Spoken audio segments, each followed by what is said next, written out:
Halo, apa kabar sahabat tangguh? Kami hadir membawa informasi upaya Indonesia dalam membangun ketangguhan bangsa menghadapi bencana.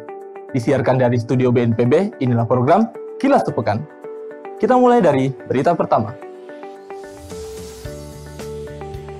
Badan Nasional Penanggulangan Bencana melalui Pusat Data Informasi dan Komunikasi Kebencanaan menggelar pentas kesenian tradisional budaya sadar bencana di alun-alun Sumedang pada Sabtu, 8 Juli 2023.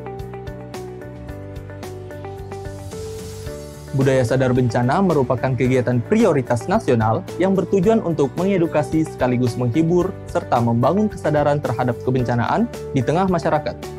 Pagelaran yang kental dengan seni budaya masyarakat Sunda ini mengambil tema Alam Parantos Ngurus Urang, Iken Eta Urang Oge Kedah Ngajagana, atau alam telah menjaga kita juga harus menjaganya. Sebelum berlangsungnya acara ini, Kepala BNPB Letjen TNI Suharyanto berpesan kepada Forum Koordinasi Pimpinan Daerah atau Forkopimda dan warga Sumedang tentang pentingnya menyadari kita hidup di wilayah dengan sumber daya alam melimpah sekaligus memiliki potensi bencana alam yang mengancam.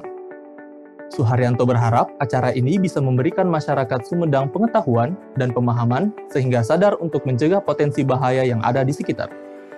Kegiatan ini tidak hanya dinikmati oleh warga Sumedang, BNPB juga menyiarkan secara live streaming melalui kanal media sosial. Menurut buku Risiko Bencana Indonesia 2023, Kabupaten Sumedang termasuk wilayah dengan potensi bahaya bencana alam, diantaranya tanah longsor, kekeringan, cuaca ekstrim, banjir bandang, likuifaksi, dan gempa bumi.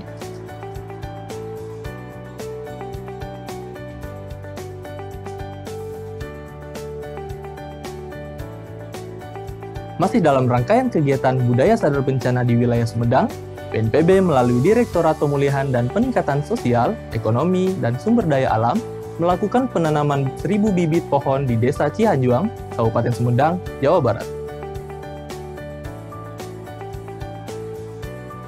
Kegiatan ini dihadiri oleh pejabat tinggi pertama di lingkungan BNPB, perwakilan Komisi 8 DPR RI, BPBD Kabupaten Sumedang, Forkopimda, Forum PRB Sumedang, TNI Polri, Tagana, PMI, Pramuka, hingga siswa-siswi SMA Cihanjuang. Direktur Pemulihan dan Peningkatan Sosial Ekonomi dan Sumber Daya Alam, Eni Supartini, menyampaikan penanaman bibit pohon ini merupakan fase rehabilitasi dan upaya pencegahan bencana tanah longsor di wilayah ini. Belajar dari peristiwa tanah longsor yang pernah terjadi di wilayah Cihanjuang, Eni mengajak seluruh masyarakat untuk menghijaukan wilayah tersebut. Selain itu, Sekretaris Daerah Kabupaten Sumedang, Herman Suryatman, juga menyampaikan hal serupa agar masyarakat lebih peduli terhadap lingkungan dengan melakukan penanaman bibit pohon di wilayah yang rawan tanah longsor. Jenis bibit pohon yang ditanam meliputi alpukat, nangka, cempedak, dan ketapang kencana. Selain memiliki nilai ekonomis, jenis-jenis pohon tersebut juga dapat mengikat tanah dan air sehingga diharapkan mampu meminimalisir dampak longsor di masa depan. BNPB melalui Direktorat Pemulihan dan Peningkatan Sosial Ekonomi dan Sumber Daya Alam berikan dukungan kepada Palang Merah Indonesia dan BPBD Lampung Selatan pada perhelatan Jumpa Bakti Gembira Palang Merah Remaja atau Jumbara PMR Nasional 9 yang berlangsung di Lampung Selatan. Bentuk dukungan yang diberikan yaitu memamerkan produk hasil kelompok masyarakat atau POKMAS binaan BNPB di wilayah pasca bencana Kabupaten Lampung Selatan yang pernah mendapatkan pendampingan ekonomi tahun 2020 dan 2021. Salah satu produk yang dipamerkan antara lain makanan olahan kuliner rengginang seafood hasil pendampingan ekonomi tahun 2020.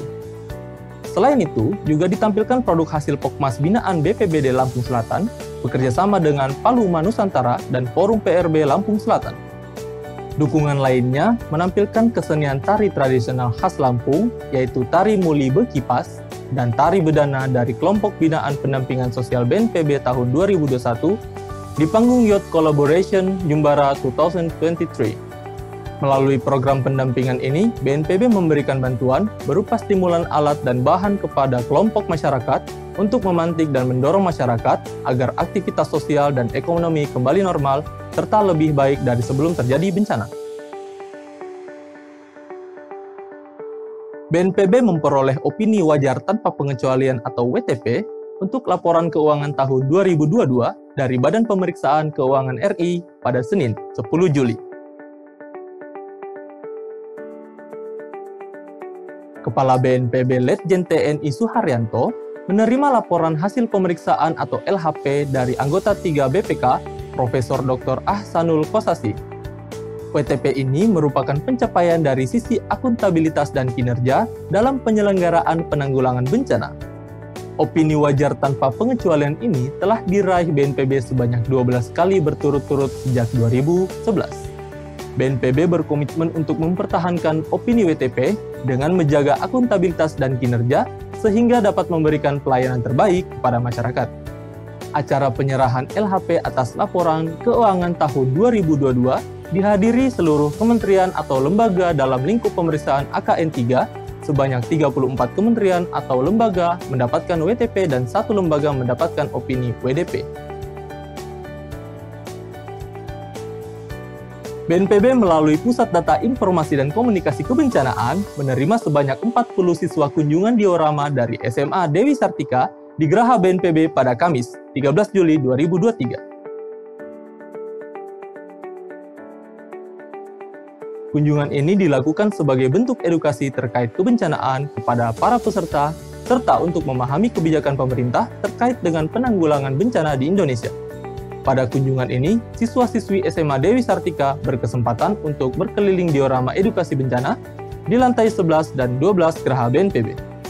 Materi yang diberikan yaitu mengenai bencana-bencana yang pernah terjadi di Indonesia, mulai dari kebakaran hutan dan lahan, gempa bumi, banjir, tanah longsor, erupsi gunung api, tsunami, kekeringan, dan likuifaksi. Selain itu, para siswa juga dibekali pengetahuan bagaimana cara mengantisipasi dan langkah yang tepat ketika terjadi bencana. Kunjungan diorama ini merupakan salah satu upaya sosialisasi dan edukasi tentang kebencanaan yang dapat dilakukan untuk menumbuhkan kesadaran diri terhadap potensi bahaya bencana yang ada di sekitar kita. Sahabat tangguh, demikian giat pelayanan publik BNPB minggu ini yang kami rangkum dalam program Kilas Sepekan. Mewakili seluruh tim yang bertugas dari studio BNPB, saya Jaka Wardiman undur diri. Sampai jumpa di Kilas Sepekan selanjutnya. Salam tangguh.